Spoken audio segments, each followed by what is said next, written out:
Jackson on the drive, kicks it out for Man. Man, three-pointer, bang! Oh, what a man! Magic down the middle, just what I thought. A hook shot at 12, good! Here's Michael at the foul line, a shot on Elo, good! The Bulls win it! They win it! Now there's a steal by Murr, underneath the DJ, going up over Bell, ball away, yes! Yes! And the buzzer, he does it! Was there ever a doubt? A Smith screen, coaching on the bench. Oh! LeBron James with no regard for human life! It's a physical game. Oh, me, oh, my! A monster jam by Blake Griffin!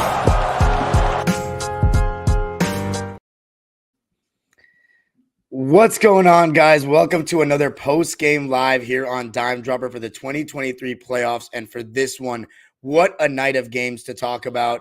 I didn't get to watch any of the Minnesota series or the Brooklyn Philly series, so those analysis or recaps will have to wait.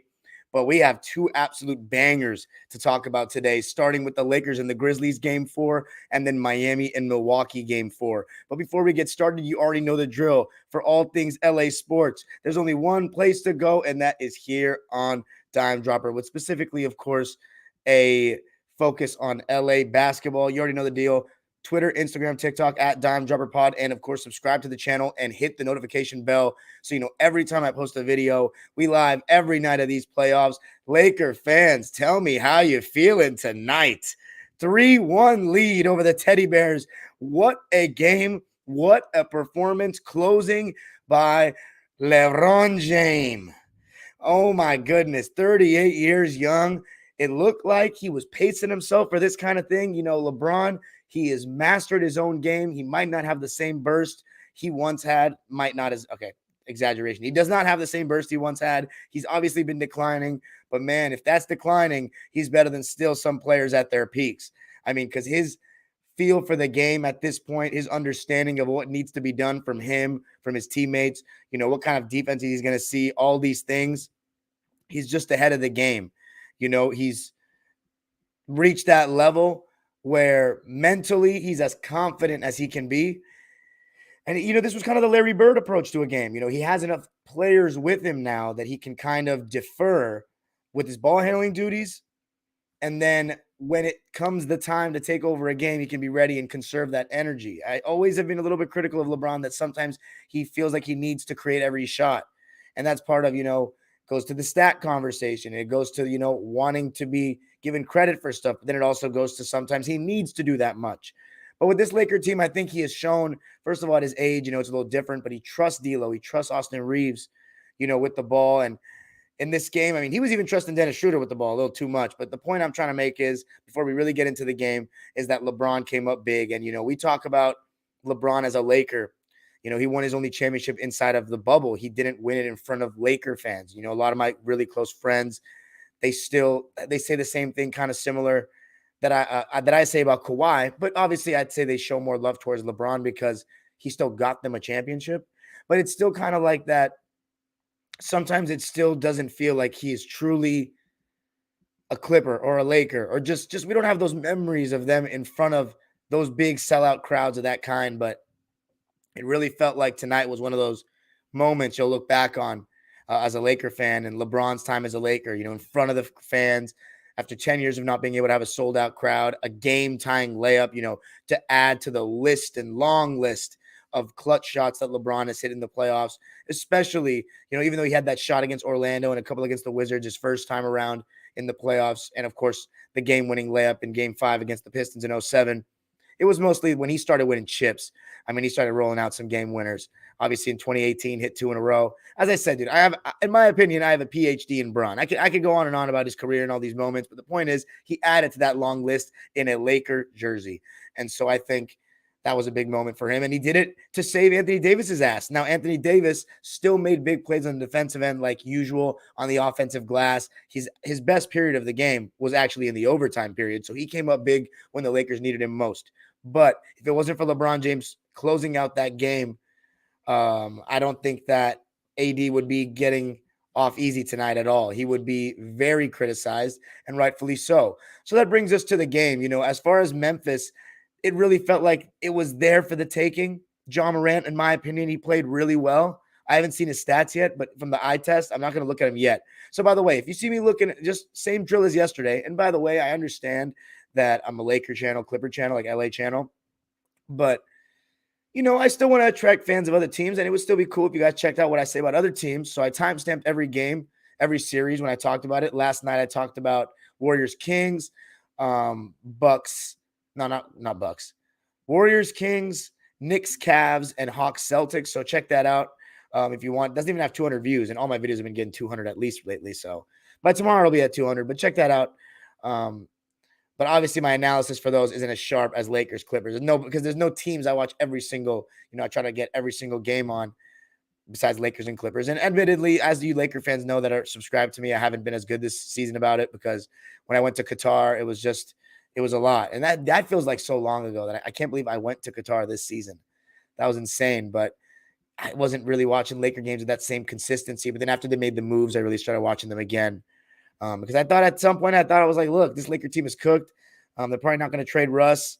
It is what it is. But again, I'm looking at my phone when I look at the box scores because I don't want to get my computer too hot. It's been lagging. But let's talk about the game. I actually took notes for this one. So the start, I want to say, classic 7 o'clock start. Throwing off the LA fans a little bit. Some empty seats in the beginning of the game. It did not have the same energy as the last game. Although I think it was still louder than any Laker first-round game between 2008 and 2013. Maybe, honestly, 2007 and 2013. The only reason I mentioned 2006 is because games 3, 4, and 6 of the 2006 first round for the Lakers were pretty loud, sounding on TV. But as I said, the Laker fans got to kick up the ass by not making the playoffs for so long, and now they're excited and they're louder than they've been in terms of my time watching basketball in the first round, besides that 2006. But they're probably louder than that too. As I said, this is the loudest they've been in the first round since Shaq and Kobe. But this was not quite as loud as the other night. There were some stretches of the game that were a little bit quieter, like, kind of similar to the first round games with Kobe where the Laker fans just knew they were going to win. But it got really loud at the end, man. Second half, I mean, that crowd really pushed it. And, I think they gave them a boost. So Laker crowd, Knicks crowd, you guys did the job so far. Miami crowd even as well, who was pretty quiet in the play-in.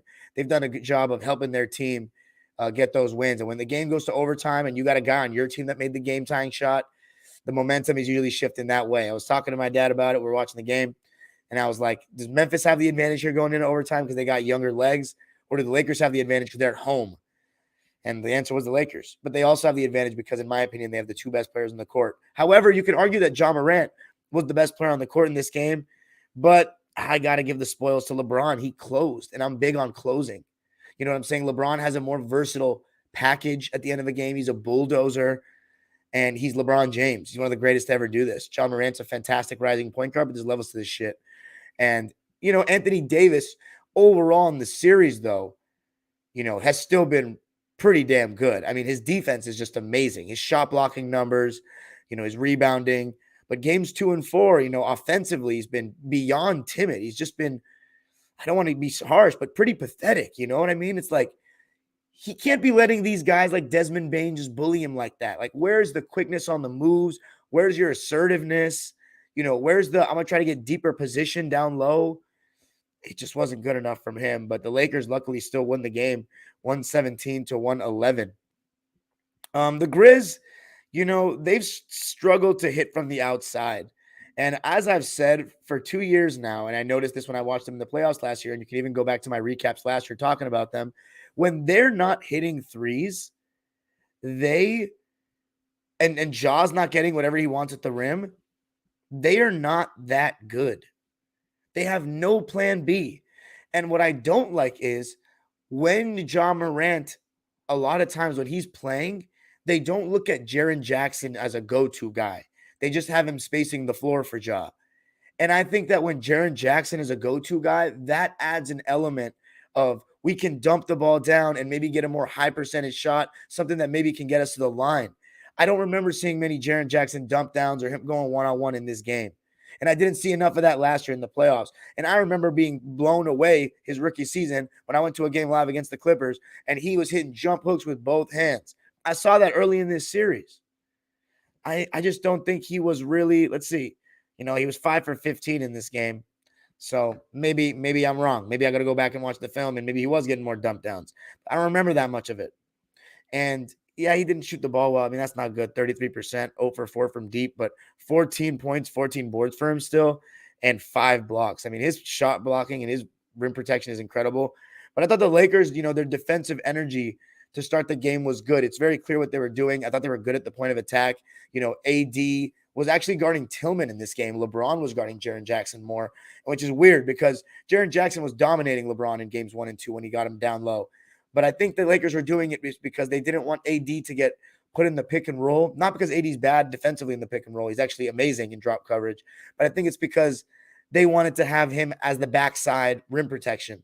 I think they didn't want him to get further dragged away from the paint because you have to respect his floater. And he ended the last game shooting the ball well from 3. So I think what the Lakers wanted to do was funnel him to the paint, but then pack the paint and then make him kick it out to usually Dillon Brooks or David Roddy. And Dillon Brooks continued to help the Clippers build the Intuit Dome with his bricks. I mean,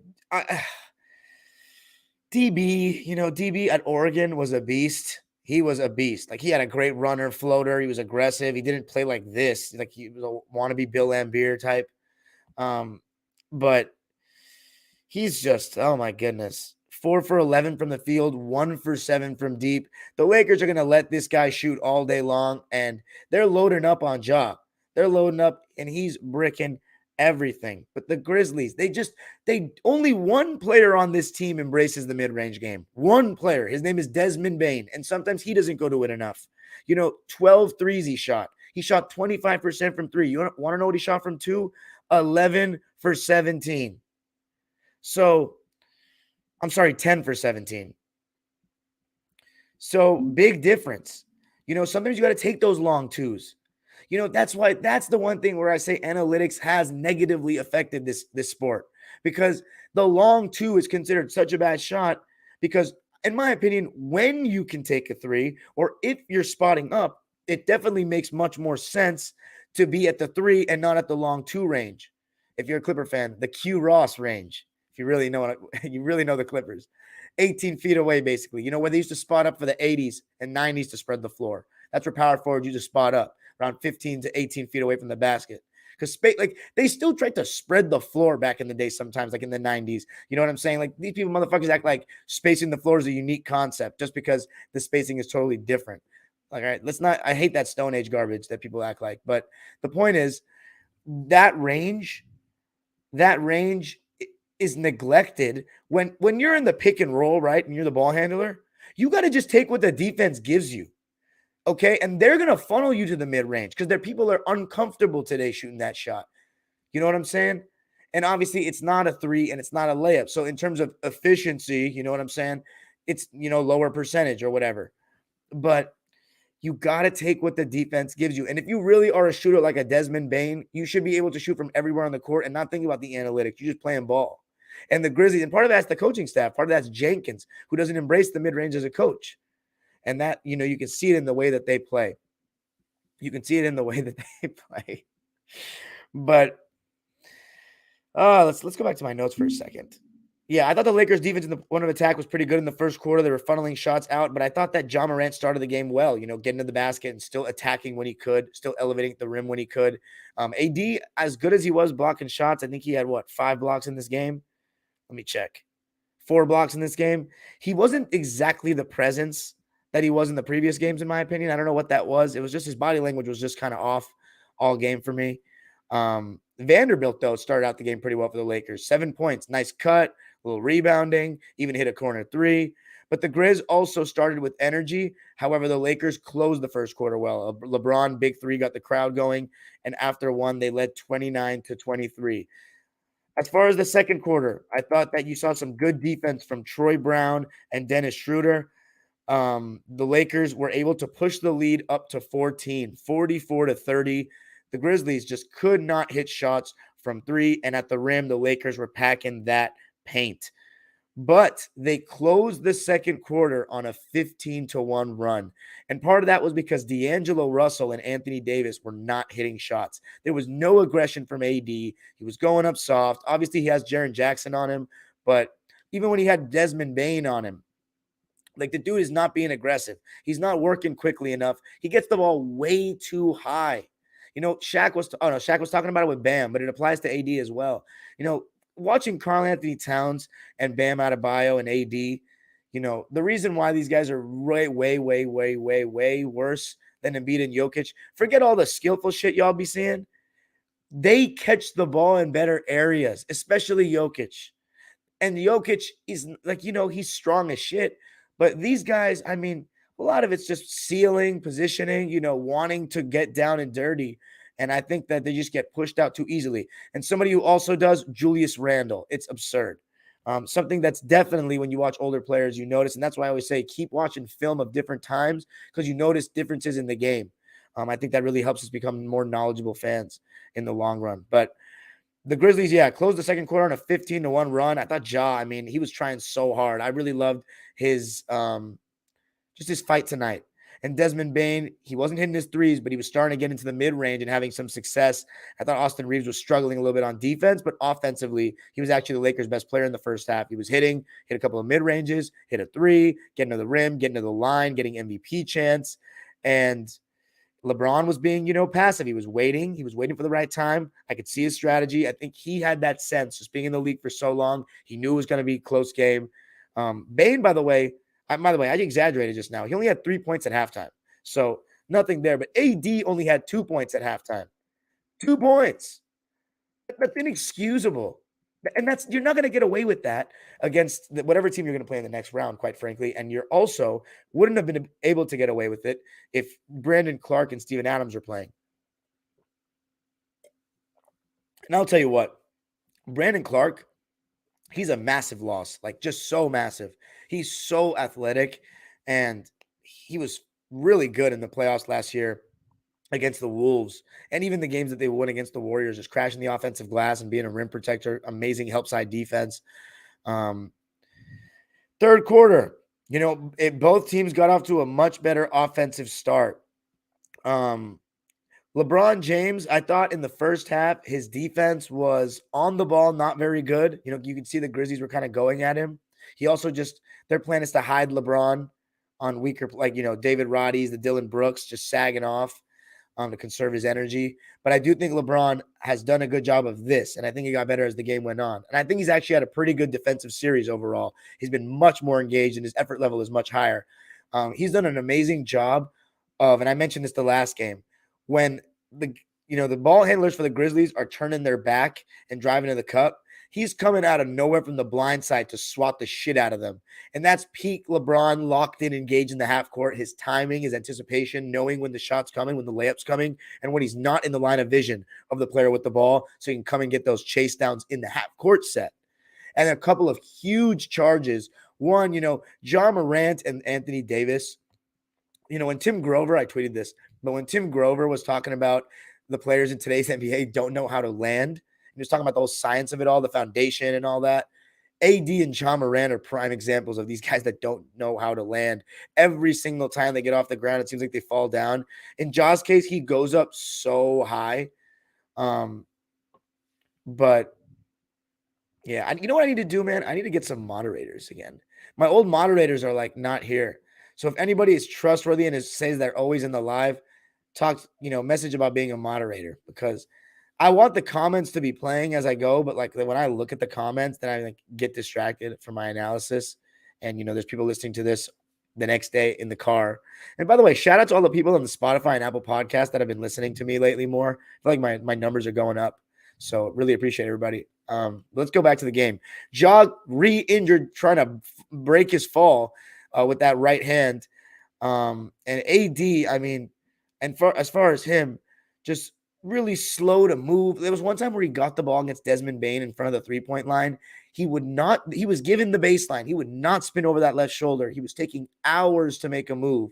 And then he lost the ball. It was just so embarrassing. And this is when LeBron came out of the game.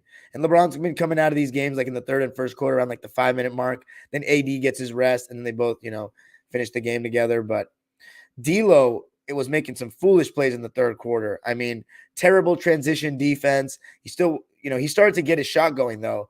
There was one take foul that was just atrocious right after bad transition defense.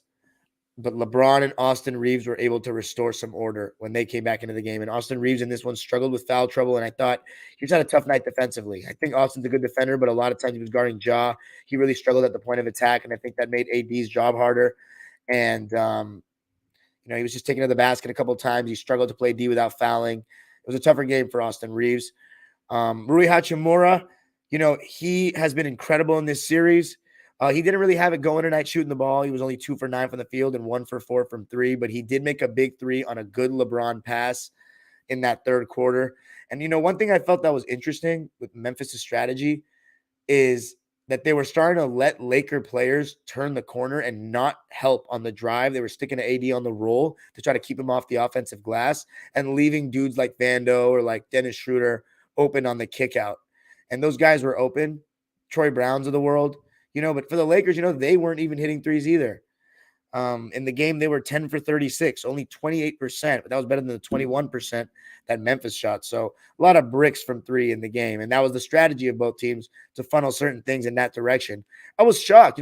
Dennis Schroeder, Austin Reeves missed a couple of floaters, in the lane, turning that corner. But that's what I think got D'Lo going a little bit in that third, was he was turning the corner and Jaren Jackson wasn't in drop coverage. He was staying attached to AD on the roll, and he was just finishing. But, somebody who I've really grown to like, and by the way, Stan Van Gundy kept calling this out in commentary, but the Lakers are having a lot of success on a little double stagger screen. Well, that's what the stagger means, but and LeBron and guys turning the corner baseline and then finding guys on the kick or underneath for the on a duck in. But they kind of went away from that for some reason. And yeah, the Grizz were just letting the Lakers turn the corner, but staying home. I thought Ja, though, to end that third quarter was amazing, attacking the rim, amazing. And to end it, he had this insane left-handed dunk. And when AD went out of the game, you just knew that Ja was going to further try to attack the rim.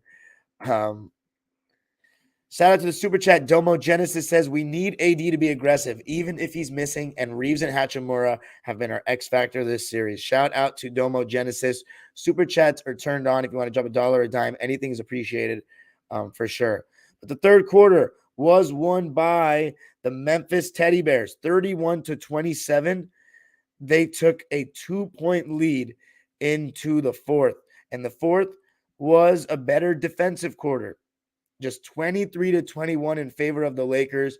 It was an insane game. And the Lakers, they fell behind. I think it was by 8 points or 7 points. And D'Lo, when the Lakers needed him, he had not really had a good game yet. Big 2 back-to-back threes. Really good. And, Dennis Schroeder was playing like the whole fourth quarter in OT, and he was terrible in this game, in my opinion, in the second half, offensively especially. Defensively was fine, but offensively, he was making terrible reads in the pick and roll. He was passing up shots when he was in the lane. He was missing guys on the roll constantly. He was not looking up for extra swings, and he was making terrible passes in the pick and roll. It just felt like he was a turnover risk every time, and the reason why it was becoming an issue was because LeBron wanted to attack Ja in the pick and roll. He was putting him in the action every single time. And I think that's part of why Luke Kennard's really not been getting that many minutes, because LeBron's going to put him in the pick and roll every single time. He did that with Tyus Jones a bit too, but he's going to put Ja in the pick and roll every time. And by the way, I've noticed a step up from Ja defensively this year. I have, but still he's not very good. He's better than Trae Young, especially with the fact that he can block shots and all that. There was one time Troy Brown just took him right to the rack, overpowered him. But Ja, the thing is with him, is they want to put him in the action, and Dennis Schroeder was the guy he was guarding. So when Dennis was getting the ball and going downhill and making bad passes and bad reads, they weren't really getting the advantage that they wanted. And this one guy, I got to give him a shout out because he has put his name up in lights to me in this playoffs. The casual fan might not notice it, but Xavier Tillman is a very good NBA player. Very good NBA player. He has good touch around the basket. He's been sticking. I mean, look, I get it. LeBron scored on him at the end for that shot. Not an easy finish, I might add.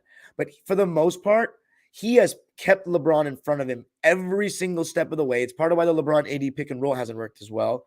He moves his feet well. He's extremely strong. He makes pretty decent reads in 4-on-3 situations. He's good in the dunker spot. He makes extra effort plays. I mean, I think he's just been phenomenal in this series. I'm so impressed with him. And I think that, when he's a free agent, I don't know what his contract situation is, but he absolutely will be getting paid because he is a player. He is a player on both ends of the floor. And he does the little things as well. He's got that gritty Michigan State like about him. Xavier Tillman.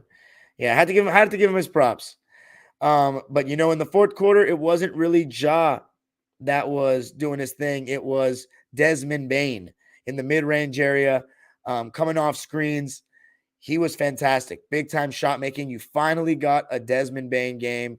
And I thought Austin Reeves was kind of struggling at that point of attack. Schroeder, as I said, struggling offensively.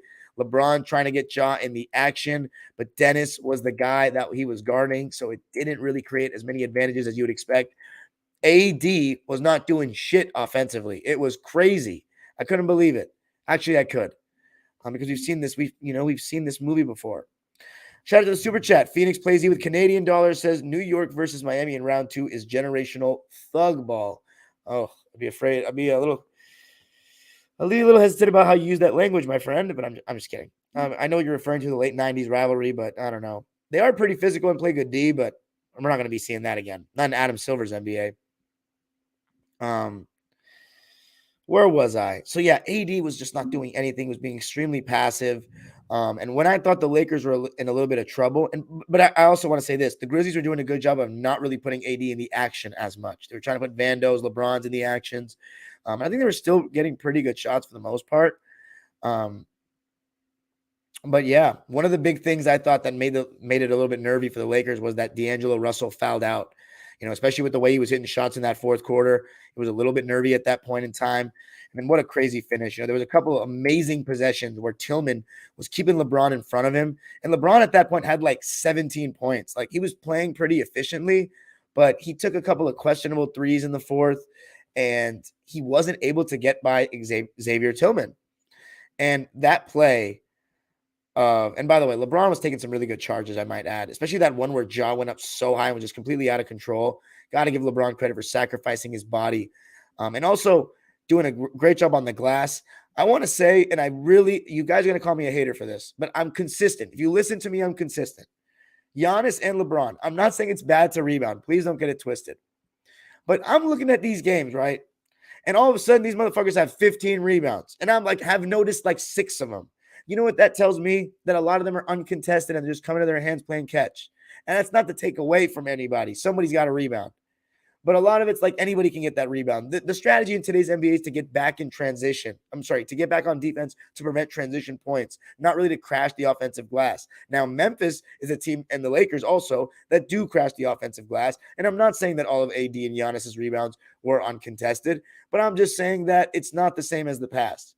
And it's, so when we're comparing stats, I'm only saying it for that reason. I'm not saying it to detract from their performances and their rebound numbers. I just don't think that in all eras, rebounding is a huge stat that is just not created equal. That's why you see all these guards rebounding too, with, the long misses and all that. That shouldn't be a hater comment for me to say that. It's not the same as Shaq's 20 and 20 that LeBron, by the way, but I got to give LeBron credit though. First 2020 game since Shaq in 04. That's big time. That's absolutely big time. But it's not the same. It's not the same. It's not the same as, back in the day. It is what it is, though. You got to rebound, right? You got to rebound, and not all of them were just uncontested. LeBron still boxed out. He's still a very good rebounder. Don't get it twisted. But, man, 2-point game. Tie game. What a finish to the game. Jaren Jackson Jr. with the block. And Tillman did a good job of keeping LeBron on. I mean, the thing about LeBron is he can't just body Tillman. That's the thing. LeBron doesn't blow by you as much anymore, but he can still get you on his hip, on his shoulder, and he can shoulder and put his shoulder into your chest, ram into you, create that separation, and still get a layup. Tillman, though, you can't do that with. So he wasn't able to get a clear look, and then Jackson blocked Rui on the pass.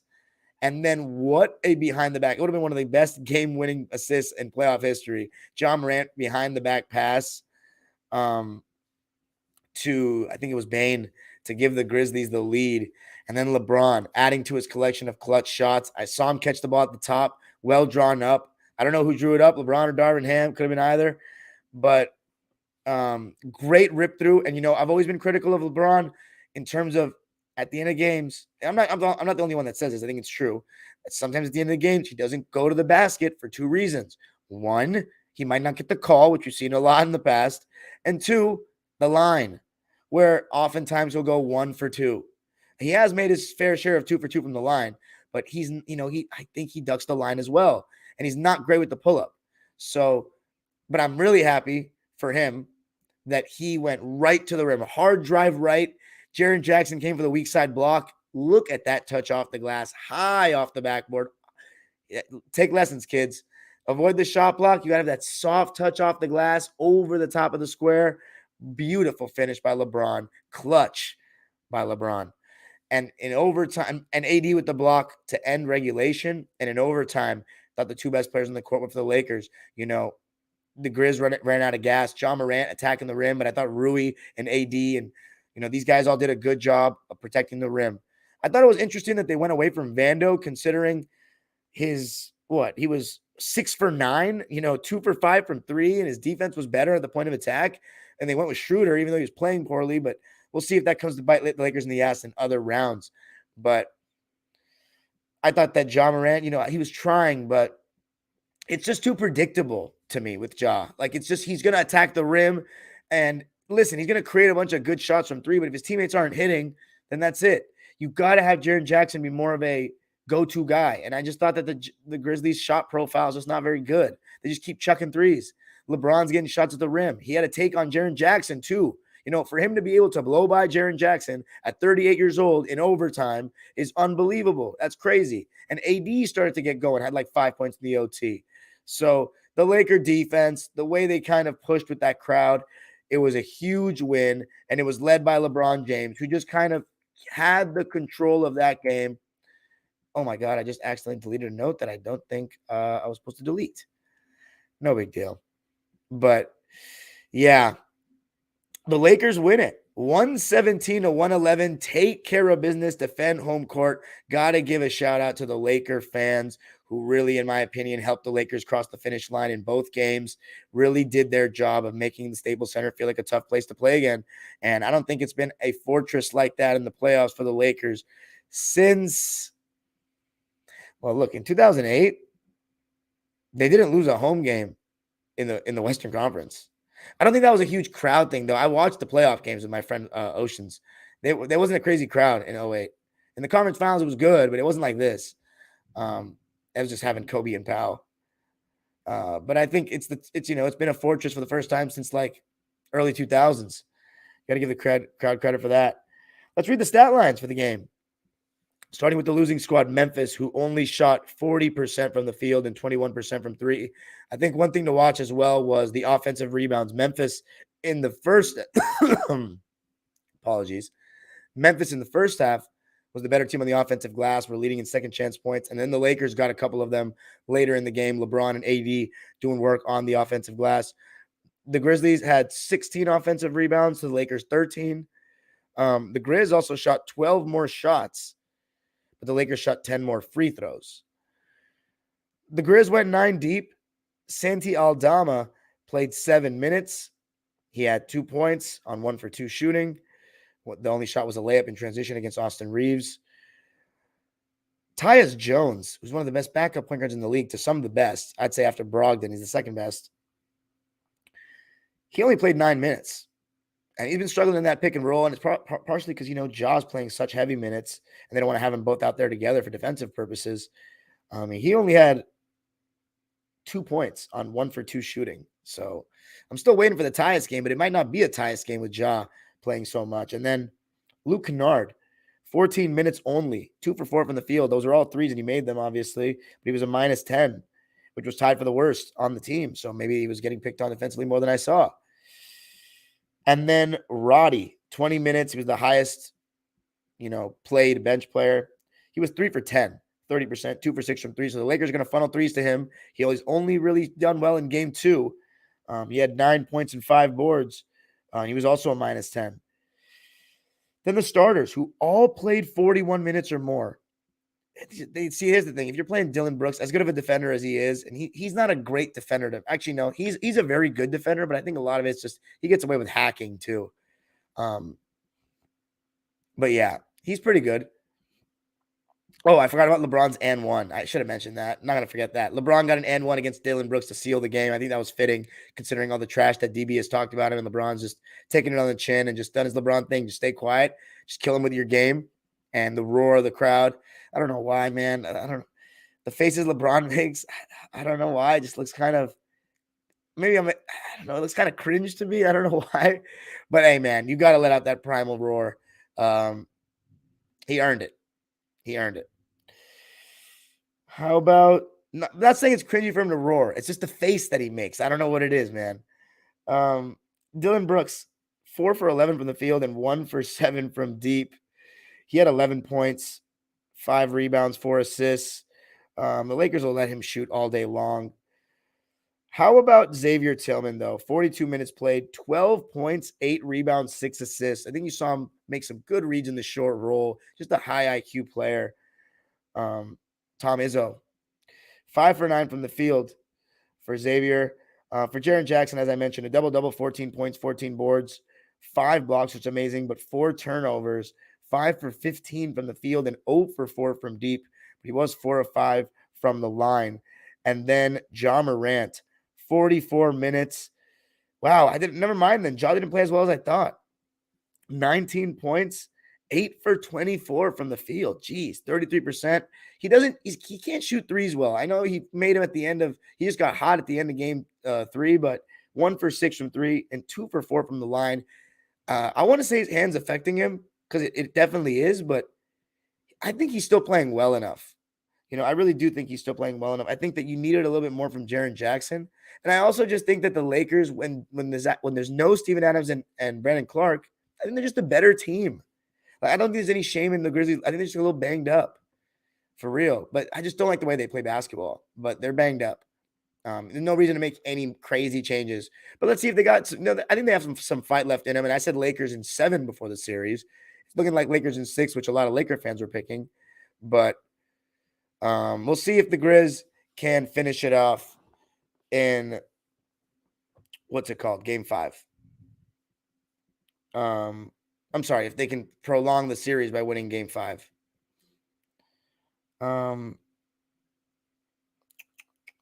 Desmond Bane, 36 points, 7 rebounds on 13 for 29 shooting, but 3 for 12 from deep. At least he made all his free throws, 7 for 7, but he's not shooting well enough. Just not shooting well enough. I think he played really well, though. 47 minutes. I mean, that's a lot. But, dude, my views are going haywire. 1 second it says 90, and then the next it says like 45. That's weird. But let's look at the Lakers now. 9-man rotation for them. Malik Beasley, 9 minutes played, 3 points. See, like now my numbers just jumped up to 86. Like, what the hell? But Malik Beasley, I mean, he's been a tough guy to play. He doesn't play good defense. He's streaky as shit. For the most part, he's been broke, and I don't think he's playing with much confidence. His minutes have been very limited. The other guys, Troy Brown played 22 minutes, and I thought his defense was pretty good in this game. 6 points, 4 rebounds on 3 for 5 shooting. He was 0 for 2 from 3, but really good shot contest. He was moving his feet well. I think he was playing hard, played in good D. One of his better defensive games I've seen from him. Jared Vanderbilt, I can't believe he only played 20 minutes, 15 points and 6 boards. Ham clearly just doesn't like his lack of threat offensively, but I think he does a good job on like the offensive glass and shit. 3 offensive rebounds for him. 6 for 9 from the field, 66%, and 40% from 3, 2 for 5. So good game from Vando. And the Lakers they were minus 18 in his minutes. So interesting. That was the worst plus minus of any Laker. I mean, that's why a single game plus minus is kind of horseshit. But Rui Hachimura, 7.6 boards on 2 for 9 shooting and 1 for 4 from deep. I still think he was a solid contributor to the win, though. Even though his stats may say that, I think he still was big down the stretch, just having a big body out there, some decent help defense moments, some shot contests, and his shots were big. Or his shot was big. His three, at least. And then Dennis Schroeder, 30 minutes played. He had 12 points on 3 for 5 shooting, but I don't think he had a good game, man. He was a plus 24, though, best plus minus of any Laker. So, geez. If you saw something that I didn't see from Schroeder, please let me know, because he just looked so not confident out there. But his point of attack defense is always pretty solid. I will say that. D'Lo, 29 minutes played, obviously struggled with foul trouble, but he played well, in my opinion. His threes were huge and it shifted momentum. 17 points, 7 for 15 from the field, and 3 for 8 from deep. So, solid night from D'Lo. Austin Reeves, 23 points, 4 rebounds, and 6 dimes on 7 for 16 shooting in 42 minutes of play. He was pretty good, and he continues to be very solid in the series. 23 points. That was actually the most of any Laker in the game. So, got to give Austin Reeves credit. And 7 for 8 from the foul line. The Lakers turned the ball over 15 times. Nothing too crazy. You got to give credit to Austin Reeves and the way he's been playing in this series. How about Anthony? Yeah, I guess we're at the final two. AD, 12 points, 11 boards, 4 for 13 from the field. At least he only shot 1 3. 4 for 6 on the foul line, 2 steals and 4 blocks. So he continues to be a presence down low, but he just needs to be much better than 13 shots only and 12 points. Just not good enough. That's 12 points in an overtime game. LeBron, 45 minutes played. That's a lot. 22 and 20 to go along with 7 assists and only 1 turnover. 8 for 18 from the field. His 3-ball was completely off, though. 1 for 7 from deep, but 7 of 11 from 2. 22 and 20. The first Laker to do that since in the playoffs since Shaq. Incredible by LeBron. The Lakers shoot 43.6% from the field and 28% from 3. They take care of business and get a 3-1 lead going back to Memphis. Backs against the wall for the number 2 seed. And speaking of back against the wall, that lets us shift to the Milwaukee Bucks and the Miami Heat. And I watched this entire game, and let me tell you, it was a good one. The Milwaukee Bucks came out with that sense of desperation to start the game. Giannis was back. You got to give credit to Giannis, man, playing through pain,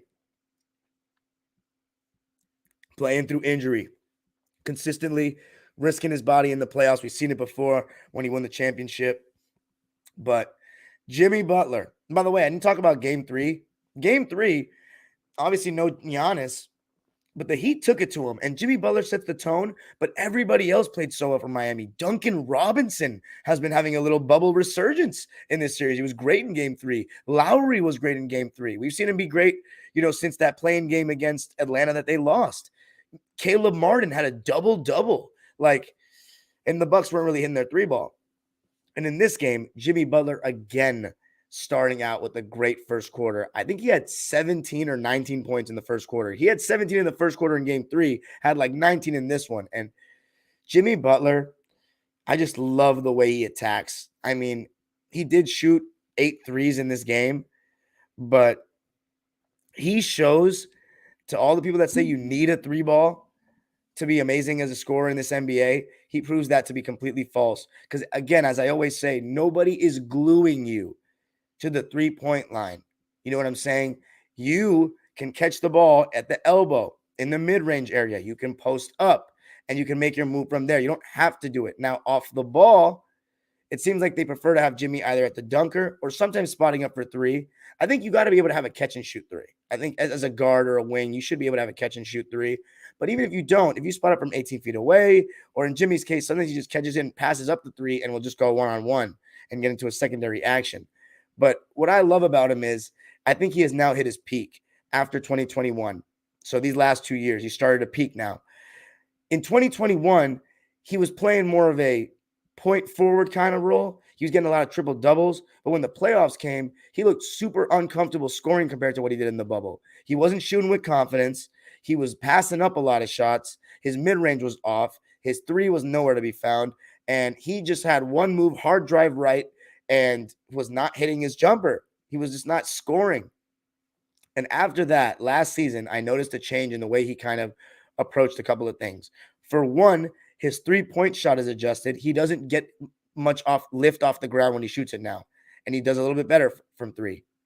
Teams still give him the three. That's the thing. They all give it to him, and I think that's still the smart decision because he's really good turning the corner. He's got a great first step.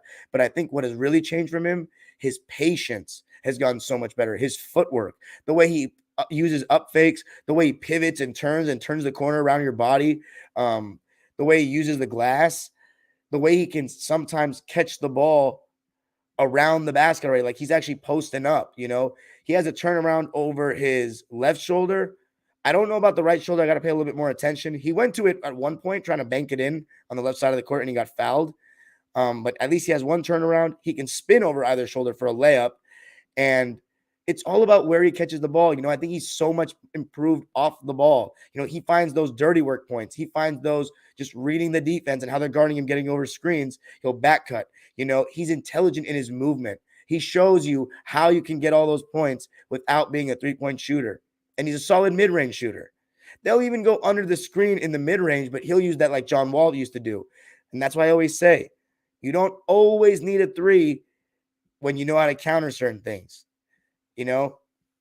When they go under the screen, just like Westbrook does in ways, he turns that corner. You get a little bit of a running start when the defender goes under because they're not attached to you. They're not on your hip.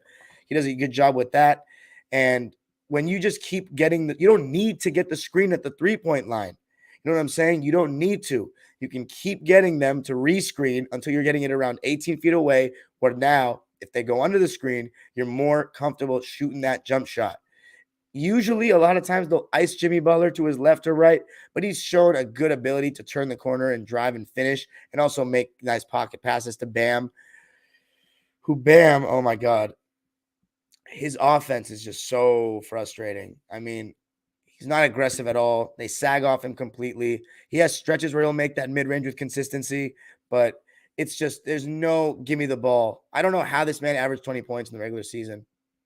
He does not give Jimmy Butler enough help, in my opinion, in the playoffs. All his flaws come out in the playoffs, and it's a lack of aggression offensively.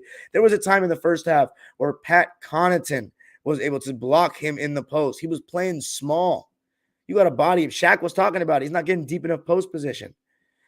As far as Milwaukee, though, I was looking at it from their perspective because they're the ones that needed to win. They took it to the Heat. You know what I'm saying? They were good on the offensive glass. Brook Lopez was hitting the three, and they started out 7 for 14 from deep. Guys were hitting shots. Grayson Allen, Brook Lopez, who hadn't hit a three in the first 3 games, hit 3 in the first half. Giannis was getting to the basket in transition. He had a reverse dunk within the first 4 minutes of the game, which let me know he was fine. But I still thought that he was a little reckless at times. And Giannis, in terms of like his bag, he's showed more in that 2021 finals than he has shown after. I mean, he has no mid-range with consistency at all. He doesn't really have any go-to post moves except for barreling into people. I think he's a smart player in terms of his reading of the game and his vision, and he's a much improved passer each year. But I think he's great at sealing and getting post position and working for his points, attacking the offensive glass, getting just like Jimmy Butler, getting those I want it more points. But his skill in the half court is still suspect.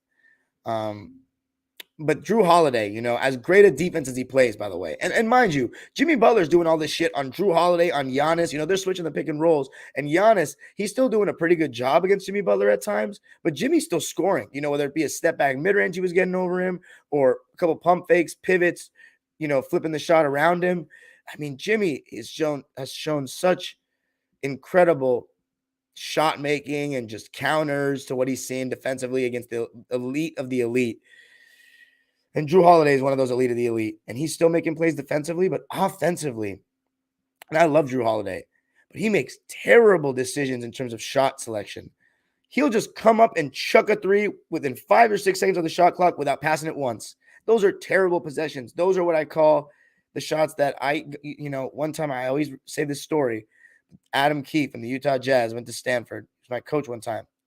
And I pulled up for a three because they were sitting in a zone and they weren't paying attention. So I pulled up for three and he pulled me out of the game.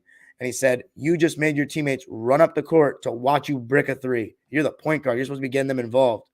Never come up and just shoot a three. If John Stockton had done that, Coach Sloan would have pulled his ass out so quick. And from that moment on, I realized I don't fuck with no pass possessions. Unless you're wide open and you're a really good shooter. No, because if you miss, your teammates are just running up the court for you to do that bullshit. Get everybody involved. Get other guys touches. And Drew Holiday, some bad shots. Chris Middleton, you also didn't get enough from him, but Brook Lopez was amazing.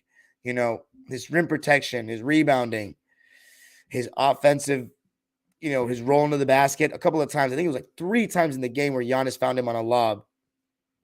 And they were up for the majority of the game from like, I want to say 7 to 12 points. They went into the half up by 7, 57 to 50. And in the third quarter, they took a 15-point lead. I thought they had him, even though Bam started to get going a little more in the third quarter. I think he had 8 points, but Drew Holiday and Chris Middleton started to get a little bit more going in the third quarter. Chris Middleton, I think, had 6 points in the quarter. Drew Holiday with 7. Giannis was making some good passes. Brook Lopez just continued to play great, much better than Bam. You know, getting offensive rebounds, finishing around the rim, rolling to the basket well, picking and popping, just doing his job really well. And Pat Connaughton, I also thought he didn't have a good game shooting the ball, but defensively was making plays. Really good defense, strong, rebounding a bit, but you needed him to make some shots, honestly. And the Bucks, you know, for a team that shoots the 3 ball pretty well in the regular season, they haven't really been lights out from deep at all in these playoffs. 32.5% from 3 in this game. Only shot 43% as a team, whereas the Heat shot 49% from the field and 40.6% from 3. So the Heat, I saw a stat, they're like the best offensive rating in the playoffs. And they were the lowest scoring team in the league in the regular season, in the league. And they're leading the playoffs in offensive rating. That's unbelievable. Part of it's obviously, no Giannis, but they've just gotten hot from deep. They've just gotten hot from deep. But Eric Spoelstra said that it started late, you know, after the All-Star break, they started hitting their stride from deep. So maybe it's not just coincidence or just rising in the playoffs. You know, Eric Spoelstra says they've been doing it. So I trust his word. But yeah, 25th out of 30 in offensive rating for Miami in the regular season, and they're number 1 in offensive rating in the playoffs. And they're going up against the team that was 4th in the league in defensive rating. Let me check 3-point percentage. As for 3-point percentage, the Milwaukee Bucks were 10th in the league. The Miami Heat were 27th. And in this series, it's been nothing like that. So crazy. But the Bucks, it still felt like they had it. It still felt like they were almost at the finish line. They played an 8-man rotation with Bobby Portis, Pat Connaughton, and Joe Ingles. But Jimmy Butler had other plans. What I proceeded to see, I think it was a 21-point fourth quarter. One of the best playoff performances, and I don't throw these words around like that, of all time. All time. 56 points, only behind Donovan Mitchell's in the bubble, which, again, I think that deserves an asterisk. Just no fans. Elgin Baylor in 62, game 5. And then Michael Jordan in game 2 of the 86 first round against Boston. Jimmy buckets, 56 points. The way he took over the game, it was insane. Hitting the 3 ball to give them the lead. And Kyle Lowry, I have to give him credit as well, and Caleb Martin. Big plays in the fourth quarter. Caleb Martin, a transition layup, a contested corner long 2 over Giannis. And then immediately after, Kyle Lowry gets a steal. Jimmy Butler gets the dunk, and the crowd is just going nuts. And I think you can argue, you know, Charles mentioned it, but I think you can argue that Mike Budenholzer should have called more timeouts in that stretch because the Heat crowd was getting into it. And when they came off that timeout, Drew Holiday made a 3 to give the Bucks a 2-point lead, but Jimmy, he was relentless, you know, with his threes, with his finishing, with him turning the corner on guys. It didn't matter who guarded him. The league's best, Drew Holiday, Giannis. When he got Chris Middleton on him, though, he was trying to get him in the pick and roll and just blow by his ass. And he got a couple of and ones. And there was a play where when Jimmy got the lead down to about 5, I think it was 101-96. I knew in that moment that the Bucks were in trouble. And they started to get really sloppy. I think the Heat won this game more than the Bucks lost, but they got really sloppy.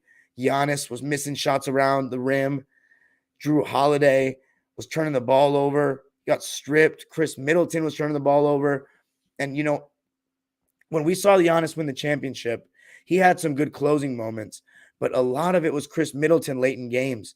Giannis's game down the stretch is a little problematic.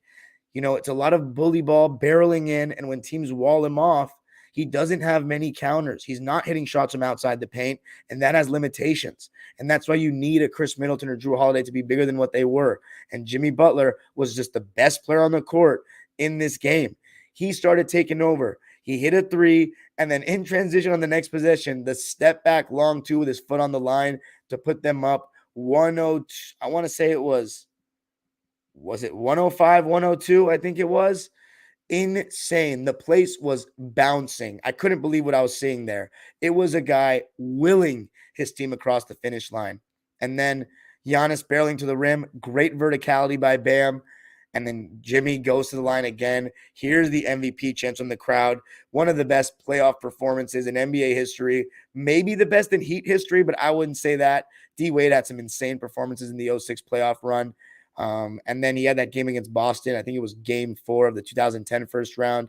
And then, of course, you got LeBron in game 7 against the Spurs and game 6 against Boston. So it's in the conversation. You let me know in the comment. Was that the best playoff performance in Miami Heat history? Unreal the way he ended that game.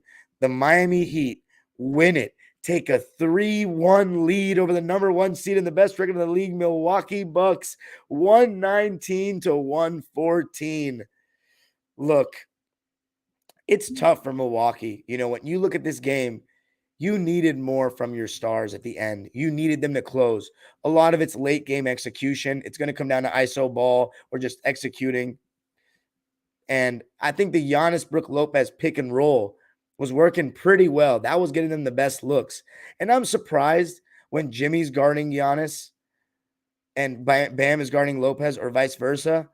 They were usually using Bam on Giannis, but there were times where Jimmy was guarding him. And I love the matchup, by the way, when them two are guarding each other. I think they should switch that pick and roll. I'm sorry. They should switch that pick and roll instead of Bam dropping, because when you can switch it, I think Jimmy can hold his own against Lopez. I think so. But they were kind of being hesitant to at times, and it was getting Giannis some downhill creation and looks. But the Bucks are in trouble, man. The Bucks are in big trouble, getting reckless with the ball. But a lot of it was just Jimmy Butler was the best player on the court, and he was willing his team to victory. And with Giannis having missed basically 3 games, it really has been 3 games.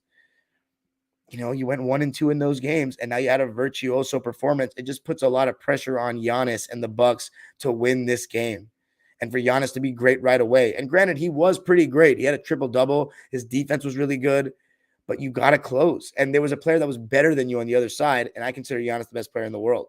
So, and I want to just say this too, and this is not to hate either on the NBA today, but whether it's Jokic, whether it's Giannis, whether it's Embiid, whoever it is, whoever you think is the best player in the NBA, this is the least good best player in the NBA of my life. Like LeBron and Kobe, Kobe's run from 05 to 10, then LeBron's run from 2012 to 2018, and even Kawhi and KD and Steph in 2019, and then LeBron again in 2020.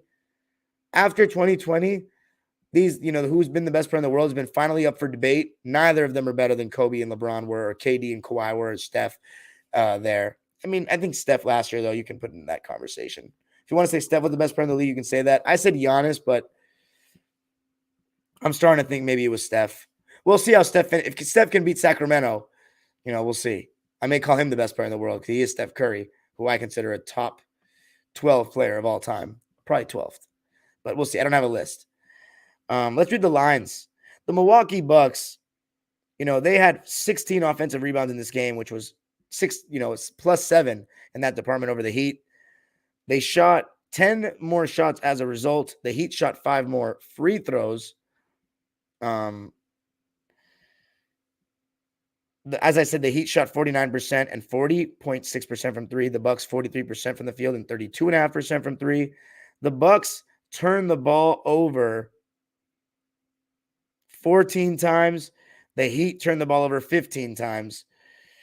Let's look at some team stats before we get into the individual. See if I notice anything big. Nothing huge. The Bucks had 24 points off of turnovers. The Heat had 17 points in the paint. The Bucks dominated 54-40. They led by as many as 15, but they ended up losing the game. So let's read the lines for the Bucks. Bobby Portis only played 13 minutes. I think it's partially because Brook Lopez was playing so well. And Bobby, who's had a really good series, 5 points, 4 boards on 2 for 6 shooting. Joe Ingles, 3 points, only shot once. It was a 3 and he made it. Pat Connaughton, 8.6 boards. You needed him to hit more threes. He shot well in the series until this game. 2 for 8 from the field for him, so just 25%, and 1 for 6 from deep. Just not good enough, but he did have 6 rebounds in the game and played some good defense. And then the starters, who all played 33 minutes or more. Grayson Allen, thought offensively was pretty quiet. Shot only 6 times, made 2 of them, 2 of 5 from deep, 8 points. Chris Middleton, you needed more. And now you're starting to see, the Chris Middleton that he hasn't really looked like an all-star in these playoffs. But he's looked good, though, in this series. He really has. I mean, shot 60% in the first game. Game 2, he was all right shooting the ball, but I thought he played well overall. 57% from the field in game 3. But then this one, 4 for 12 from the field for him. 2 for 5 from deep, so he did shoot up from the 3 ball. 14 points, 6 rebounds, 8 assists. He did make some good passes. Turned the ball over 3 times. But you need more than just 4 made shots. You do, because he's not really getting to the line like that. Only 4 free throw attempts, made all 4. But he was their main closer in that 2021 run. He has to be better in game 5 if they want to keep the series alive. Let's go with Brook Lopez. It was just amazing. In my opinion, the player of the game for them. And Brook Lopez, the way he's improved defensively is insane. He does a good job. He had times where, he would step up and intimidate guys for the block, to not go up because he would block the shot. And they would drop it off. And he would still, even sometimes when he jumped, be able to recover, and guard 2 guys at once. And I think that's just an amazing skill to have, to be able to take away 2 things. And that really helps your teammates. And, he's got a big body. He knows how to use it well. He has good timing and he knows angles well. And he's really, really improved each year with that. And he had 36 points and 11 rebounds, 7 of them offensive rebounds. He shot 13 for 23 from the field, 4 for 7 from deep, and was 6 for 6 from the line. It was insane. Drew Holiday, 14.7 boards and 4 assists. Even though Jimmy Butler torched everybody, I still think he plays really good defense, but he has to take probably the biggest amount of responsibility for this loss, in my opinion, for any Bucks player. 6 for 19 from the field, 2 for 11 from deep, and a lot of those were just silly shots. Notice he was 4 for 8 from 2, but 2 for 11 from deep. And a lot of those one-pass possessions I talked about, and he turned the ball over only 1 time, actually.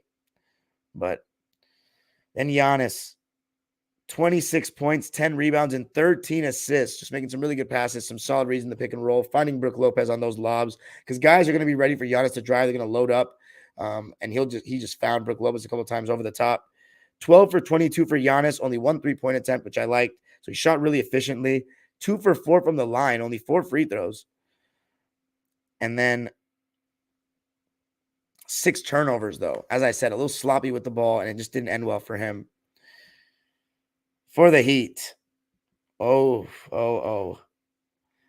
played a 10-man rotation. Got a little bit of Cody Zeller, who only played 7 minutes, 2 points, 1 for 2. Got a little bit of Haywood Highsmith, who I thought was actually put in a good effort, going for loose balls, trying to rebound. He had 3 points and 3 boards in 14 minutes, made 1 3. Max Strus only played 17 minutes. Teams will just go at him and put him in the pick and roll relentlessly. He had a donut shot once. Cody Martin, actually Kevin Love, 22 minutes only in this one. 6.7 boards, 2 for 5 from deep though, but he's been really good in this series for what was expected of him. Obviously so big in game 1, good again in game 3. He's done a great job of just stretching the defense out and being that pick and pop threat, and it's just hard to guard pick and pops. You got guys like Jimmy Butler who are so good at turning the corner. But yeah, Kevin Love, 6 and 7 in games 3 and 4. But he's and 2 for 6 in both games as well in Miami. Caleb Martin, I thought he was just fantastic. What a job he does on the glass as well. 12 points, 9 rebounds, huge plays in the fourth quarter, huge. And he's been great in the series. I mean, game 3 was great. Game 1, he was great. It's been awesome. Giving you exactly what you needed. 4 for 5 from the field and 2 for 3 from deep for him. And then Kyle Lowry, really big defensive plays, huge. And he's gone to the line as well. 6 points, 4 boards, 5 assists. Well, he didn't get to the line in this game. Well, there was one time where he got fouled. I thought he was going to get free throws for it, but he didn't, I guess.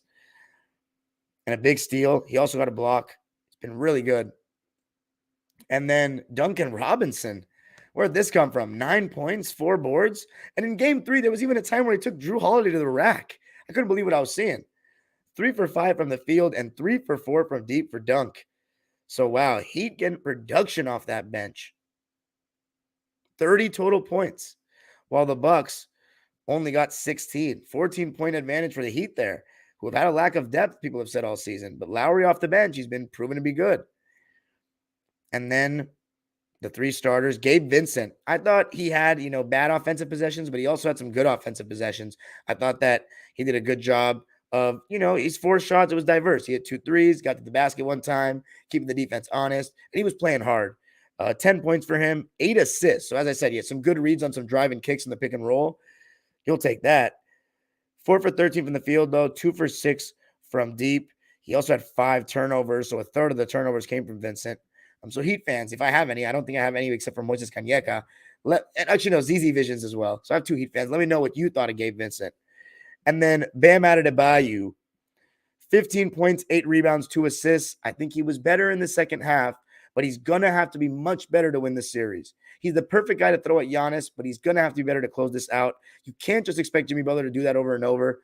6 for 16 for Bam, 15 and 8, a block and a steal, and then Jimmy. Wow. I mean, we need to seriously reevaluate or evaluate where we put Jimmy Butler in terms of ranking him in the league. For me, I've been saying this for a while now. In 2021 was the only reason I said he wasn't. But he's a top 10 player in the league, man. He shows up when it matters, and he still does enough in the regular season to get his team to the playoffs, and he's an all-star every year. But he takes his game to another level. He does it because he doesn't rely on the 3 ball. He gets to the line. He gets to the basket. He has a mid-range game. He makes his game simple as opposed to so many guys who make it complicated. There's no reason why a guy who basically doesn't have a crazy face-up bag like that goes right very, very primarily, gets that many buckets on the best defenders in the world. Because he finds other ways to score. He posts up. He seals deep when he gets a mismatch. When he gets a mismatch, he does not settle. He does not bail the defense out. He goes to the rim. He's a screener. He's really, in these last 2 years, I'm saying, this peak Jimmy diversified his scoring arsenal, his, how the different ways in which he scores. It's a joy to watch. I absolutely love it because he shows you, even if you're not the best 3-point shooter, you can still get buckets in the playoffs against the best defenders in the world in an era that loves shooting threes. Give me Jimmy Butler every single day. And the way I judge is it's the last 2 years. That's what I always say. It's the last 2 years, playoffs and regular season combined for where I rank players. There are not many players in this year and last year, regular season and playoffs combined. There are not 10 players you'll take over Jimmy Butler. No shot, because he does it on both ends. And then I talk about him not shooting threes. In this game, he also made the 3 because he was just feeling it. And dudes will go under the screen on him in the mid-range area. That's the crazy part. They'll go under the screen in the mid-range, and he still shows you how to counter everything. But you got to sometimes taking the risk when you're taking a risk when you go underneath them. The screens with him on the mid-range, but 56 points, 9 rebounds on 19 for 28 shooting, 3 for 8 from deep, 15 for 18 from the line. So getting to the line 18 times, his patience, his footwork, it's amazing. His utilization of shot fakes, just waiting on the defender to bite, going around their body. I mean, he has become so amazing. I love watching him play. He's become one of the best Heat players of all time, even though it's only his 4th year with the team. Iconic moments in front of that American Airlines Arena crowd, and I'm still going to call it that because they've been changing their name too much. Huge win for the Heat, and now, I mean, look at this. The Bucks' backs are against the wall. They're the favorites to win the chip for many. They had the best record of the league, and they're down 3-1. They're going to have to try to make the Miami Heat the 14th team to blow a 3-1 lead, and I don't think they're gonna because Jimmy Butler is just that good. I think the Heat will win this in 6. If it goes to 7, the Bucks are winning. But I don't think that the Heat lose this. Jimmy Butler means business. But you never know. If the Bucks hit from 3, though, and they play well to close the game, because I can see Bam fucking up and they don't have Tyler Hero. And I don't know if Lowry, Vincent, and Caleb Martin and these guys can keep it up. But I don't see them losing 3 straight games. You need to win now. And let me ask the chat. If Giannis and the Bucks don't win this series, is that a blemish on Giannis for not winning a series he was expected to win? But he was injured. But he played in this game and he didn't win. It's just tough. It puts a lot of pressure on them, man. It really does. And you got to give credit to Miami. I mean, they have come to play. They have shown why they are a playoff team and why if you're the Celtics, you're happy you got the Hawks and not playing against Jimmy Butler again because holy fuck, this guy means business in the playoffs. And that's why he's one of my favorite players in the league and has been for a while. He takes it seriously. And I love watching him play. I love watching him do it in the different ways that he does it. The Bucks are in such trouble now. Oh my God. This season, I mean, it looked like a championship contending season. And you know who's the biggest winners here? 2 teams, the Boston Celtics and the New York Knicks. Because if the Knicks, I don't think they're going to blow the 3-1 lead either. The Lakers are up 3-1 now too. So are any of them blowing a 3-1 lead? I don't think they are, but I have a weird feeling one of them will. The Suns too, but they're not blowing it. I think one of these 4 teams is going to blow it. I really think one of them will. We're going to have the 14th 3-1 comeback this year. It'd be hilarious if it was the Lakers, but I don't think it's going to be. I don't see LeBron doing it. I think the Bucks are the most likely pick because of the number 1 seed and Giannis is a beast. But, oh man, if they lose first round, how that twists the tail. It opens up the Celtics and the Sixers from now being the Eastern Conference Finals. Sorry, Knicks fans, but it is. That would mean that the Sixers, if they can beat Boston, it's right there to go to the finals and win this damn thing. That Bucks-Sixers series becomes that much more important if that Celtics-Sixers series becomes that much more important if the Bucks get knocked out. And every contender wants the Bucks to get knocked out. We'll see. It's going to be really interesting now. Man, the Heat, I can't believe it. What the Celtics, it's made for Banner 18 this year. But if you're the Lakers, do you have something to say about that? I don't think the Lakers can beat the Celtics, man, for real. The Grizzlies are not all that. We'll see if the Lakers can bet the next round, which is that game tomorrow because I can't wait. But that's it for me tonight, guys. We're going to go to the live subscribers, waiting patiently in the chat. 80 people. We've had up to 95 in the chat tonight. Lakers play. You always know in the playoffs, it's going to be a big night on Dime Dropper. All my Laker fans in the building. Shout out to everybody. Listen to a Clipper fan. Salute, my brothers. Let's go. Obviously, after tomorrow, live for what could be, oh man, the last Clipper game of the season. I don't think I'm gonna do if the Clippers lose tomorrow, I'm not gonna go live because I'm gonna just do an end of the season video on whatever. I think the next day or the day after. I'll just do Locked On Clippers because I don't give a shit about game 5. Everybody's going to want me to react to the season ending, not the game. So we'll do it a little different, but that's it for me tonight, guys. We'll see if I go live tomorrow. I will actually be, you know what I'll do though? I'll do a live stream of me watching the game. How about that? So you can see my reaction during it under elimination. That'd be kind of cool. So tap into that. Now we're going to go to live subscribers waiting patiently in the chat. Super chats are turned on if you want to drop $1 a dime. Hope you enjoyed this episode. Obviously, if you only wanted to listen to one game's analysis, the timestamp was there. You already know the deal. Peace. Have a great night or have a great rest of your day. Let's see what we got in the chat. So many messages tonight. Holy fuck. I'm going to try to read them the best I can, guys. Jordan Smith says, LeBron James went and got that game, man. Game-tying layup. That was tough. and then go into overtime and get an and one on Brooks. That LA crowd was fired up tonight. I've been waiting to see LeBron just attack the basket with the game on the line. Finally, he did, but a lot of minutes he played tonight got me worried. Yeah, we'll see. I think the Grizzlies will win game 5. Right? Says LeBron motherfucking James. Jordan Smith says, but the 20 rebounds Bron got was crazy, man. He's one of the greatest for a reason. He went and got that shit like he's supposed to. Facts. Hepatitis See You Later is hyped. Jordan Smith says, my heart pressure in this game was not good, Dime, at all. Raid said, D'Lo finally showed up when we needed him most. Jordan Smith said, we're going to be waiting. That was before the live even started.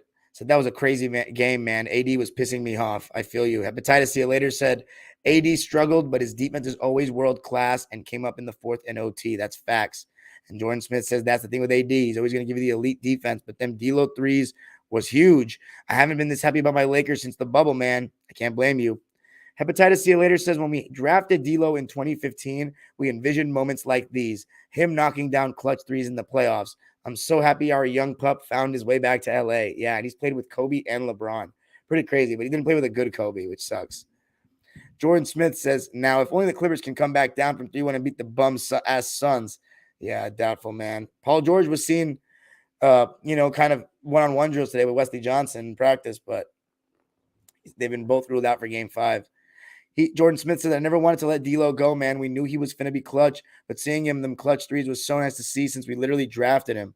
Jimmy went freaking crazy, man. Unstoppable. Hashtag late dime. Yeah, classic.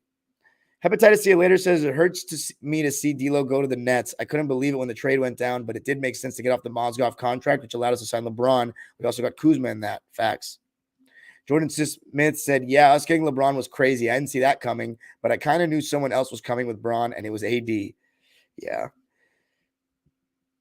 Hepatitis See You Later says it was D'Lo, Mozgov for Lopez, and Kuzma's draft right, so it worked out in the end. Kuzma was a good role player for the championship team in 2020. June 28th to July says, no Giannis, big problem. Rasta Shah says, what up, Dime? What's up, man? And Magic Penny says, big respect, big guy, salute. Respect. Joey C says, it was great to see LeBron put his head down and barrel to the basket late. Vintage LBJ right there. Also, let Jimmy Butler cook. Great day of hoops. The Teddy Bears, LMAO. Memphis Teddies. Gotta love that. Is that a Chicago Blackhawks hat? Oh, man, Rasta Shah. You a Blackhawks fan? Richard said Schroeder was so nervous at the end, he wouldn't feed AD. Yeah. Domo Genesis decided Jeremiah's backwards is crazy. Hepatitis See You Later says Jimmy Butler is unreal, man. What a legend. Domo Genesis says Dylan Brooks declined talking to the media again. Bro finally learned to keep his mouth shut. Yeah, he's something, man. At least you got to be nice to be talking that much. Sharif W says Vanderbilt should get more minutes. I agree. Jeremiah says we might make it to the conference finals, but I doubt it. Why? You got to believe, man. Lakers still missing stuff. Yeah, but I think the Kings and the Warriors are too. MXM R81 says Laker fan here, hoping the Clippers can come back from this series because I really hate the Suns. Thanks, man. Sharif W says LMAO, Kawhi not playing tomorrow. Suns will end it tomorrow. Yeah, probably. Kratos says, with Dylan Brooks' stock plummeting, would it be good for the Clippers to get him for dirt cheap? Please, no. Why? Splash and Skills says, you don't want him. Trust me. I agree with Splash and Skills. Domo Genesis says, game 3, he didn't shoot great, but he was aggressive and got to the free throw line. We need that again. Who are you talking about? And I think MXM is agreeing with Jeremiah saying, unfortunately, I agree. Kratos says, Dylan Brooks is an okay player, especially if no team wants him. I'd give him the minimum. I don't know. Splash and Skill says, for 9 to 11 minutes a night, not a starter. Doesn't help the culture, talking all kinds of nonsense. I feel you. Top River says, Jobby flopping too much. Jordan Smith says, I love me some mid-range players like Jordan, Kobe, KD, Kawhi, DeMar, etc. Hey, look, it's Fabian's favorite, Nick Pillow. Nick Pillow says, a lot of similarities with the Cavs and Grizz to me. This offseason will be interesting. Yeah, it will. The Grizzlies actually have some shooters, though. Ace Boogie says, does it make you feel any type of way that the Lakers could advance further than the Clippers, despite the expectations? It makes me feel a little frustrated, but it is what it is. I mean, nothing can get worse than 2020. Ace Boogie also says those threes from D'Lo in the 4th were clutch. By the way, super chats are turned on. If you want to drop $1 a dime. I know all 72 you guys ain't broke. Shoot $1 to your boy, man. Come on, this ain't easy. I'm up to like 3 a.m. for you guys every night. I'm just kidding. I'm not gonna beg you for my money. Or beg you for money. Ace Boogie says, you taking Jimmy or PG in the playoffs? Are you being serious? Please. Jimmy's been better in 3 of the last 4 years in the playoffs, but you can't really judge Paul George because he hasn't played. Jimmy's more available these days, even though he has his injuries and load management bullshit in the playoffs and the regular season too. But I'm taking Jimmy all day. More confidence. And Jimmy in PG is a perfect example of why talent doesn't always mean you're better. Paul George in a vacuum, you look at the skills, he's much better. In an open run, he'd be better. But in a 5-on-5, give me the guy with more confidence that simplifies his game and gets easier baskets than the guy that overcomplicates his game because he has so much talent and can do so many different things. Domo says Jimmy. Steven Torres says it's over for the Clips with no Kawhi. Ace Boogie says, imagine if Jimmy signed with the Clippers in 2019 with Kawhi and they were able to keep ESG. Yeah, that's ridiculous. Yeah, that's not, you weren't keeping SGA. Steven Torres says Grizzlies are overrated, and until they get some vets, they'll never get over the hump. Yeah, they have no vets besides Adams. Daniel Berry Sports Highlights says, go Lakers, go Heat. LeBron, Butler, MVPs, 46 points. Splash and Skills says, imagine the Clippers drafted MPJ instead of Justin Robinson. Jerome Robinson. Yeah, I know. Daniel Berry says, LeBron clutch buckets. Lakers Heat finals, yo. Doubt it. Steven Torres says, the only game the Grizzlies won was when Ja was out. Yeah. Tomo Genesis says 2 points at half is crazy. Yeah, it is. Nick Pillow says Grizzlies offered 4 picks for Mikal Bridges and the Nets still wouldn't budge. Bridges on this team would be crazy. They offered a trade for Bridges already? Jordan Smith says AD needs to thank LeBron for saving his ass. Steven Torres says LBJ been holding his own. Jordan Smith says them chase down blocks. You know LeBron loves them. Steven Torres says, keep putting out that great content, but it's RIP to the Clips. I appreciate that. Daniel Berry Sports Highlight says, go Lakers, LeBron. Lakers always win. We winning chip. LFG, LeBron fucking goated. All right. I read that one earlier. Domo Genesis says, those threes from D'Lo really ignited the rest of the team. D'Lo was letting that motherfucker fly, and he was hitting in the fourth. Leo asks, Ja versus Luka, who's better at defense? I think Ja. More effort consistently, gets those blocks. But Luka's a better player. I don't think Ja's top 10 in the league. He's top 15 probably. Definitely top 20.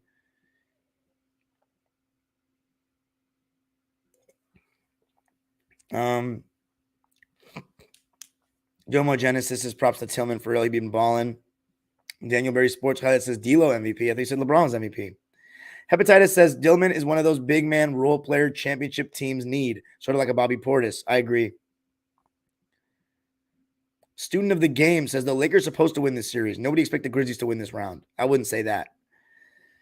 Nick Pillow says Tillman looks 35 but isn't 25, which is exciting. Yeah, facts. Jordan Smith should shout out to everyone in this stream. 91 people tonight. That's Lakers gang for you. Haha. Not but salute to Dime, my guy. Appreciate you. Phoenix Plays E says, oh, I'm not saying thug in that way. I'm saying it in the sense that it's going to be mad physical considering how these two teams played this year defensively. I feel you.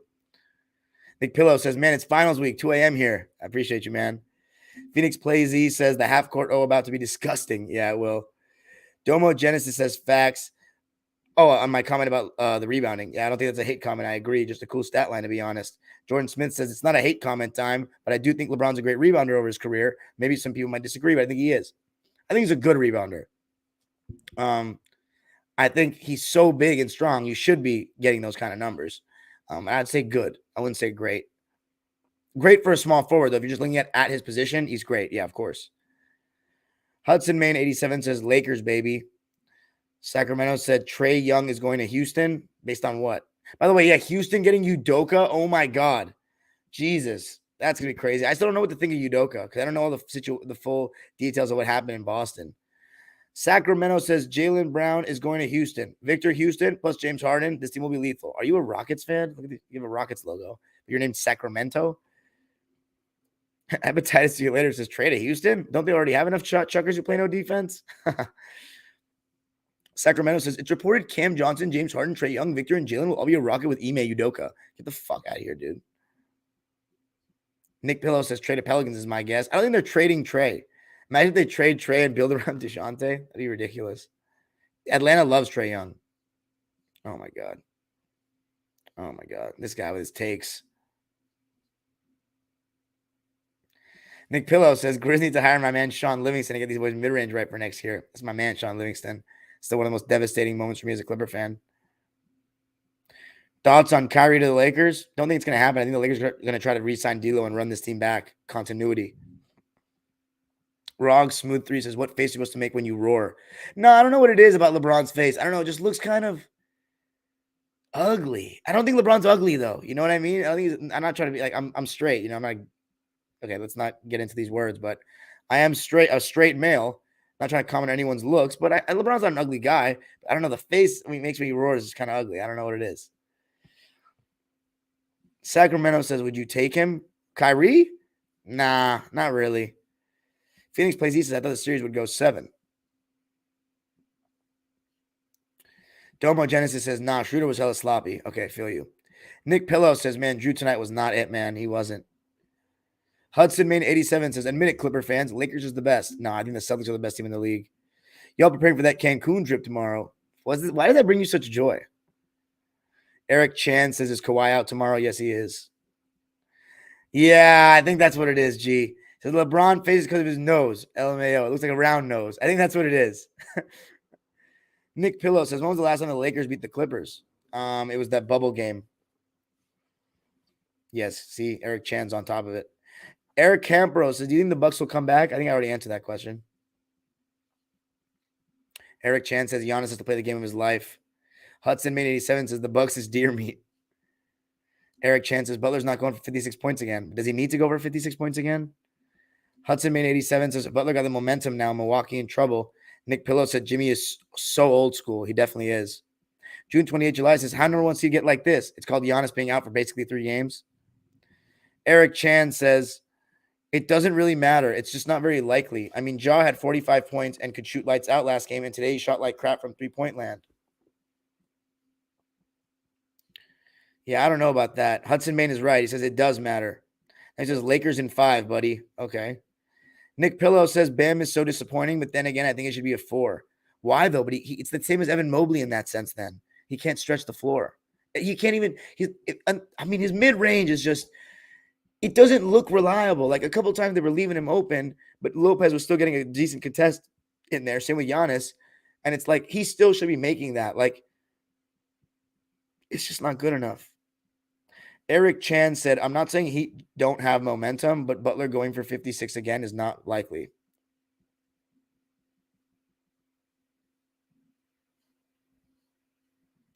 Ace Mendoza says, looking forward to a Lakers-Kings series. Yeah, that would be insanely hype. And Eric Chan says, I hope so. Dethrone the Warriors. Warriors are lucky they didn't lose yesterday. Barnes forgot he's not a Warrior anymore. Yeah, by the way, if you want to listen to my thoughts on that game, check it out. I have it timestamped in the last episode. Domo Genesis says, facts, bro. What the fuck is this ant doing on my table? What the fuck? How did an ant get in here? Give me the fuck out of here, son. Just flick the shit out of that thing. Oh, yeah, Fox got hurt. Broken index finger. Is he going to go Kobe? Broken index finger on his shooting hand and play? It's going to be tough. We'll see. Heisey says, are we going to get eliminated tomorrow? Fuck, I can't believe it could all end tomorrow. After all these things I've done this season, doing Locked On Clippers. I don't know. I don't think we last tomorrow. He says, Eric Chan says, I'm assuming you're talking about the Clippers. If Kawhi ain't playing, no chance. Westbrook can't continue to solo carry for that long. Yeah, we might be due for the first bad Westbrook game. Hudson Main says, sorry, Clippers, it's back to the drawing board. Just bad timing because if Kawhi and PG were playing, they can beat the Suns. Yeah. YFN Trey says, Clippers tomorrow, 1, 2, 3, Cancun. Hudson Main says, I feel like Kawhi and Paul quit on Russ. Paul did not quit on Russ. I don't know about Kawhi's injury, but Paul is not quitting. He saw his injury. Mike Make Videos show says Warriors got lucky too. Hudson Main, you're such a hater, dude. What? Ace Mendoza says it feels like the Lakers are destined to win the chip this year. No, it does not. 2020 it did, but I don't think we had destiny. Eric Chan says they need to play better, honestly. AD can't be having off games like this. Mike May Video Show says MJ GOAT. Very random comment. Eric Chan says, I mean, if D'Lo and Beasley could connect on their threes for once, yeah. YFN Trey says, Lakers are a real LA team. Well, so are the Clippers, because you know what? I had 10 games in LA. Ace Mendoza says, at Eric Chan, these types of games are helpful for the Lakers to toughen up their players and solidify their chemistry with the new guys on the roster. But they have an intense defense, though. NBA said, damn, Bucks really about to lose to the 8th seed. Eric Chan says, I get it, but I still don't want LeBron playing 45 minutes every game. Lakers need to shut teams out earlier and maintain a lead. No need to give up a 15-point lead with 3 minutes left in second quarter. Kobe Fan 124 says, I think LeBron's game 6 in Boston is still the greatest in Heat history because of the stakes and implications, but this Jimmy game is right up there. Feel you. NBA says, Bucks about to be one of the only first seeds to lose a series to the 8th seed. Last one was the Mavs. It's not true. The last one to lose to the 1 seed, to the 8th seed was the Sixers against the Bucks. Sixers against the Bulls in 2012 because Derrick Rose got hurt. That was the last one. Eric Chan said, luckily, D'Lo showed up and hit crucial threes, but D'Lo needs to get his shots early to be engaged in the offense. He's not a threat when he's missing all his shots. Ace Mendoza says, MJ's 63 points versus an intense Celtics defense during the 1986 playoffs is tops for me. No. I was talking Heat, dude. Eric Chan said, didn't the Sonics lose to the Nuggets way back in the 90s? Yes, I'll tell you them all. First one was 94, Sonics and Nuggets. And then it was Warriors and Mavs in 07. And then it was Spurs and Grizzlies in 2011. And then Sixers and Bulls in 2012. Videos, the strongest natty ever, says Jimmy blew his seed into Rachel Neck. Oh, my God. Red hair. Oh, my God. NBA says, wish we had Lopez instead of Zubats. Feel you. Jaime Tiago says, bubble finals teams looking dominant today. Facts. Daniel Berry Sports Highlights says, Bucks and Grizz are trash. They're definitely not trash, and Bucks especially not. Says, Jimmy Buckets MVP, bro. Lakers Heat 2023 finals. Get out of here. Jaime Tiago said Twitter would cry. Orjan Som says, I'm a Lakers fan, and I feel sorry to you Clipper fans getting finessed by Kawhi, Cotton Candy, Leonard. They all deserve better, man. Jaime Tiago says, if the Lakers and Heat go to the finals, it buries the sad bubble jokes. Daniel Berry Sports Highlights says, Kawhi injury prone. No shit. Rock Smooth 3 says, don't forget the Nuggets. What do you about? No, they're not winning the championship. Their defense isn't good enough. Jokic doesn't offer any resistance at the rim. The two best players aren't good enough defensively to win. That's my new take, by the way. Daniel Berry still keeps saying Lakers go to the finals. Jaime Tiago says, I'm praying to the basketball gods. It's the Lakers. No, I'm not. Oh, it's the below the 3-1 lead? Oh, it'd be hilarious. Kobe Fan 124 says, it absolutely is a blemish on Giannis if he loses this series. He closed this game atrociously. Man. So that's when I went live. Okay, come on, Daniel Berry. Lakers, Celtics, Lakers in 6. Kobe 124 says, I also wouldn't be surprised at all if the Bucks come back, though. Daniel Berry says, man needs to carry. Peace. Damn, says, LeBron is GOAT. You're a Laker fan, you think LeBron's the GOAT? Most Laker fans don't think LeBron's the GOAT. Not all Laker fans I know. Think LeBron's, you think he's the GOAT? Daniel Berry? Rob says live stream reaction will be dope. Yeah, I'm going to do that. He says LeBron is Shaq, the takeover. Abdul Karim Musanur says this night was a good one in the NBA. Daniel says Clippers come back 3-1. Yup. Jimmy Buckets, performance of the ages, MVP. Have a good night, everyone. Go Lakers. Bane and Ja carrying. LOL. Jizzis says AD Houdini. We need bubble AD in game 5. Daniel Berry, thank you, man. Says say go Lakers. LOL. That's not. I'll set it then. Thank you, man. Hepatitis to see you later says it would have been scary going to Memphis 2-2. Definitely. Max Anderson says dime dropper. You see the Lakers winning game 5?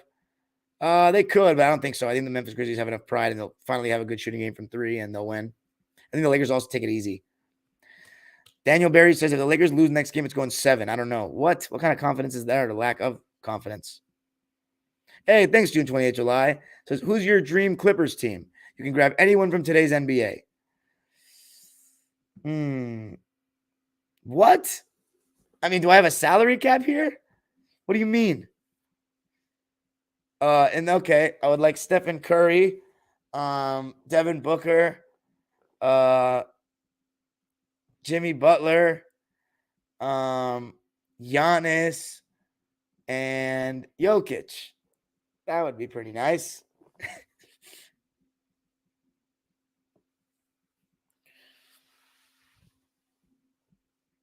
Max Anderson says, Daniel, go Lakers. They ended the series in 5. Yeti Mingo says Clips in 7. Joel 960 says, I'm pissed because of those Clippers. Sorry, man. Ace Boogie said, Clippers would have been able to keep SGA if Jimmy signed with Kawhi. Clippers still had 2 max cap slots and Shai was still on his rookie contract. Jimmy was a free agent, right? Yeah, you're right. Yeah, man, that was tough. You're right about that. NBA says trade Kawhi and PG for picks. Daniel says Paul George is good, just hurt a lot. I don't think the Bucks will be able to beat Jimmy Buckets 3 times. If he gets any help from Bam in one of those games and Jimmy does what he always does in the playoffs, then that's a wrap. Yeah, I agree. Rog Smooth 3 says, I just subs. You just subscribed? Max Anderson says, Ime Udoka going to the Houston strip club so he won't steal other people's wives. Oh, my God. Ace Boogie says, are we sure Lawrence Frank's job should be safe after tomorrow? What's Lawrence Frank done wrong? Besides, he didn't sign a backup center. But I think that's because of the point guard fetish that Ty Lue wanted. Theo Sakalum says, I don't know how Clipper fans feel. Lakers are fighting with superstars, and Clippers fans deserve way more. Yeah. Ace Boogie says, Clippers need to upgrade center. Zoo's a backup. He gets played off the court against finesse teams. Yeah, it seems like it.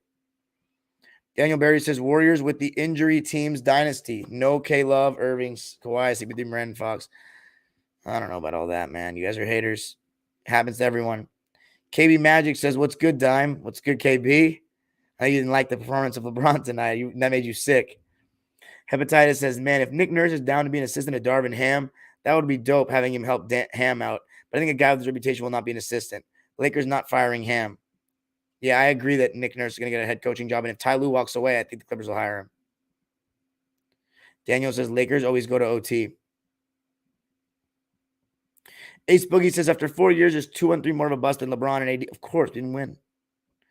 My CMR says, do you think they're going to bring back Ty Lue if we get eliminated tomorrow? I don't know if he'll want to come back. I think he may resign. I'm looking forward. Whenever we do get eliminated, I'm ready. I want to see Ty Lue's reaction in the post-game presser. I want to see what these idiots say.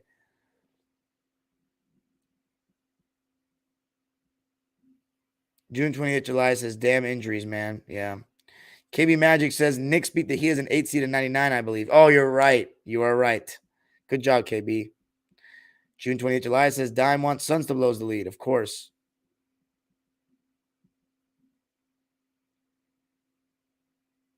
Thank you, Rock Smooth. I appreciate that. Rocco kind of leave this season because Ty Lue doesn't play him. Well, if Ty Lue leaves, Rocco will be here, I think. Hepatitis says, Clippers did all they could to build a championship team. Their stars are hurt. That's the problem. Best team money can buy. Joel 960 says, what can Clippers do to at least tread water with obvious circumstances? I mean, what does that mean? Tomorrow we have one game. We got to make threes. Got to play hard defense. Got to hope that they miss. Hepatitis says, Clippers on paper got a lot of depth and wings along their stars. Solid big men. They got very unlucky with injuries. All right, guys, that's it for me tonight. I got to record Locked On Clippers still. So peace. Have a great night. Make sure to comment on this video right now when it ends. Right now, please. I better see a bunch of comments. There's 81 of you. A lot of you guys just leave. Please comment on the video. Peace. Appreciate all the super chats. We'll be live tomorrow, maybe. But I'll be doing a live reaction. So peace out. Have a great night. Timestamps are there. Let's go comment right now.